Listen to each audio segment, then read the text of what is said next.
Hari ini mari kita membaca Alkitab kita di dalam Matius 12 ayat yang ke-15 sampai dengan ayat yang ke-21.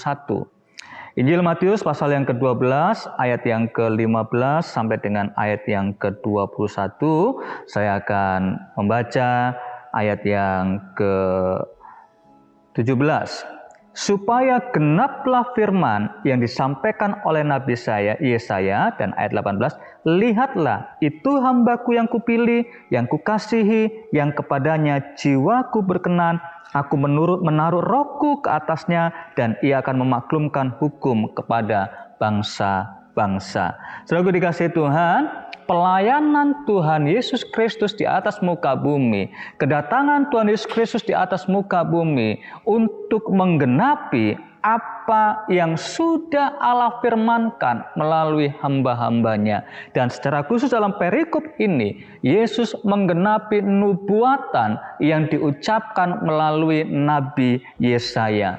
Bapak Ibu Saudara bisa membaca dalam Yesaya pasal 42 ayat yang pertama sampai dengan ayat yang keempat. Dalam pelayanan ini, saudaraku, dikatakan ayat yang ke-17, ayat 18 dan ayat yang ke-20 bagaimana Yesus menggenapi apa yang dinubuatkan oleh Nabi Yesaya ini. Yang pertama, saudaraku, dikatakan bahwa di ayat yang ke-18, Yesus adalah hamba yang terpilih dengan urapan kudus. Dikatakan, itulah hambaku, hamba yang kupilih, aku menaruh rohku ke atasnya.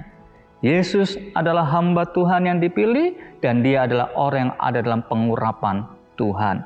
Kemudian yang kedua dikatakan di ayat yang ke-19, Yesus bekerja. Dikatakan ia tidak akan berbantah dan tidak akan berteriak. Dan orang tidak akan mendengar suaranya di jalan-jalan. Dengan kata lain, saudaraku, kalau saudara perhatikan, ketika Yesus menyembuhkan orang banyak, dan ketika Yesus menyembuhkan orang yang sakit atau mati sebelah tangannya, di ayat yang ke-9 sampai ayat 15, maka dikatakan ayat 15 bagian B, Yesus melarang mereka untuk memberitahukan siapa dia. Tuhan Yesus Kristus bekerja bukan untuk menjadi terkenal. Tidak ada upaya dalam dirinya untuk menonjolkan diri. Tetapi Yesus tidak mau semuanya itu hanya untuk mencari nama. Tapi dia ingin dan dia nyatakan, dia adalah seorang hamba Tuhan yang rindu untuk selalu menjadi berkat tanpa harus menonjolkan diri.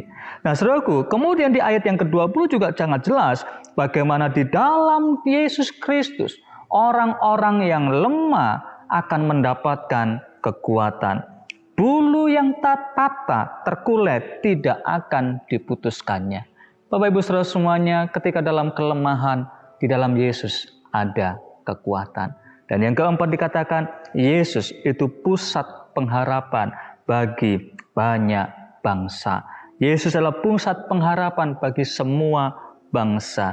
Dan padanya lah bangsa-bangsa akan berharap. Di ayat yang ke-21 dari Matius 12 ini.